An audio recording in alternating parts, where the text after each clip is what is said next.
Bonjour, je suis Jérôme du site ID Golf. Et bonjour, je suis Fabien, moniteur de l'école Golf Ariège-Pyrénées. Aujourd'hui, on va parler de driver et on va parler de quelque chose qui est très important. On a parlé un peu avec Fabien, on se pose toujours des questions un peu comment apporter des nouvelles solutions aux gens qui suivent le site et puis sur YouTube et sur Facebook, hein, puisque maintenant on est à peu près partout. Une des questions qu'on s'est posées, c'est qu'est-ce qui fait que les gens au drive ont tendance à faire des grosses bêtises. Et Fabien m'a dit, écoute, c'est relativement simple. Une des erreurs que je vois très souvent, c'est le fait que les gens vont trop vite. Voilà. Et donc je dis qu'est-ce qu'on peut leur faire comme exercice ou comme clé mentale ou clé de réflexion, ou clé de swing qui pourrait les aider à améliorer leur drive à ce niveau-là. Voilà. Donc comme je dis souvent à mes élèves, la clé d'un bon drive, c'est avant tout de savoir mettre la vitesse. Savoir mettre la vitesse, ça ne veut pas dire y aller comme un fou. C'est savoir mettre la vitesse surtout au bon moment. Souvent on cherche à contrôler, souvent on cherche à maîtriser son drive, alors qu'avant tout, la mise en jeu, surtout avec un driver, moi on m'a appris, c'était avant tout pour essayer de faire quand même de la distance. Et donc, qui dit distance, dit besoin de vitesse. Et cette vitesse, il nous la faut à l'impact. L'erreur que je vois couramment, c'est que la vitesse, au lieu d'être ici en bas, eh bien en fait elle est ici en haut.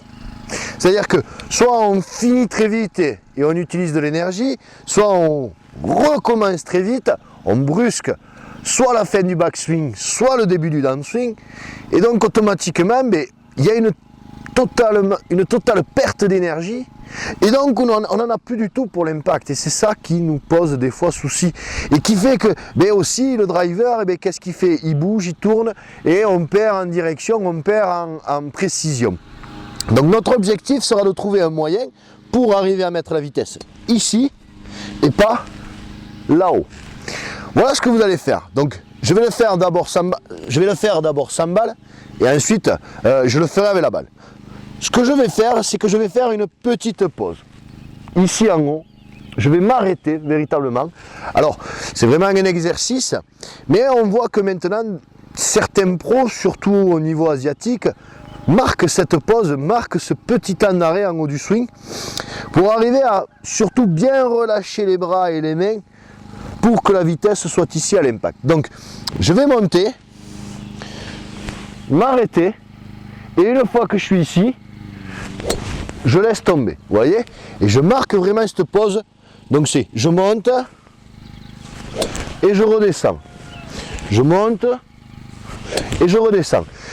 Ça évitera de brusquer ici et ça permettra aussi de mieux sentir cette transition entre la fin de votre backswing et le début de votre downswing pour éviter absolument de brusquer votre geste dans cette partie-là. Donc je vais essayer de le faire avec la balle ce coup-ci. Je me positionne, la bonne posture, je monte et je relâche. D'accord? Je marque une petite pause d'une seconde et je relâche. Et là, la balle, elle est partie bien droite, bien au milieu du fairway, mais aussi loin. Parce que je n'ai pas cherché à brusquer, je n'ai pas cherché à forcer. J'ai relâché et la vitesse est vraiment transmise à l'impact. On va le refaire une seconde fois. Sans la balle, je pose, je relâche, je pose, je relâche. Et je vais le faire pareil avec la balle. Je m'installe, la bonne posture, je monte et je relâche. D'accord? Donc, travaillez ce petit exercice pour avoir et pour sentir cette transition. Et ensuite, on essaiera d'arriver à le reproduire avec un swing plus classique.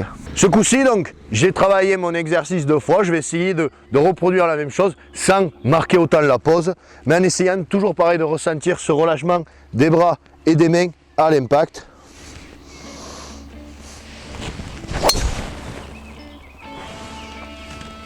Et la balle est bien droite et bien loin sur le fairway. Voilà, donc c'est la pause s'impose. Voilà, la pause s'impose. Ne cherchez pas à trop brusquer votre geste. Souvent avec un drive, on veut tellement des fois mettre, on met de la force et on oublie de cadrer. Et comme je dis des fois à mes élèves, et je le dis surtout à une de mes élèves, c'est attention de bien sentir la transition fin de backswing, début de downswing. Les deux ne sont pas ensemble, ils sont séparés.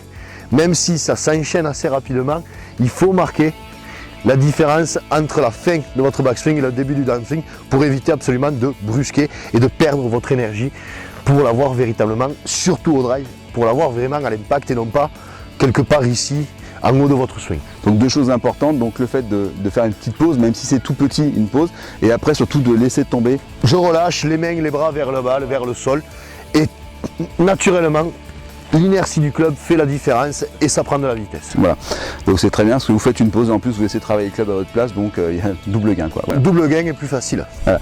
Alors si vous voulez progresser au driver, et je suppose que si vous avez regardé cette vidéo jusqu'à maintenant, c'est que vous avez besoin de progresser au driver. De toute façon on a tous besoin de progresser au driver, hein, le jour où on arrivera à 100% de fairway à 300 mètres, on commencera à se dire que ça ne sert plus à rien, mais on a tous besoin de progresser au driver.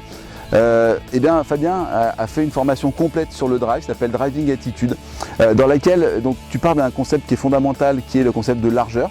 Donc le fait d'aller chercher loin derrière, loin devant, auquel tu rajoutes un concept de longueur, de swing, dont on parle aussi dans d'autres formations. Si vous avez suivi d'autres formations de Fabien, vous avez vu que ces problèmes de largeur et de longueur, on en parle un peu partout. Ensuite, de quoi il y a des notions de posture pour revenir bien centrer la balle dans le club. Et surtout, savoir comment on a travaillé aujourd'hui sur cette vidéo, comment mettre la bonne vitesse avec les bons ingrédients et au bon moment. C'est-à-dire que la vitesse, c'est juste mettre des bons ingrédients et la vitesse sera toute seule là. Ne cherchez pas à mettre. Si vous mettez les bons ingrédients dans votre swing, vous aurez de la bonne vitesse, vous aurez une bonne vitesse et surtout vous l'aurez au bon moment. Voilà, et en particulier la technique de claquer la porte. Je crois que c'est dans cette formation dont on parle, dont certains membres m'ont parlé, qui est très apprécié, qui est une belle image.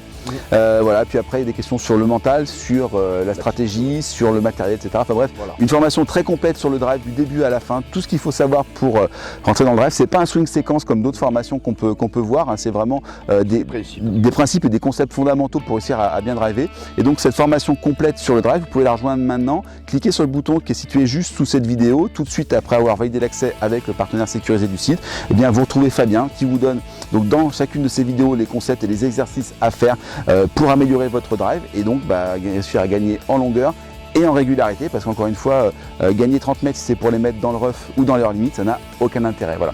Donc cliquez sur le bouton qui est situé juste sous cette vidéo et nous on vous retrouve tout de suite sur le site privé. À tout de suite. À tout de suite.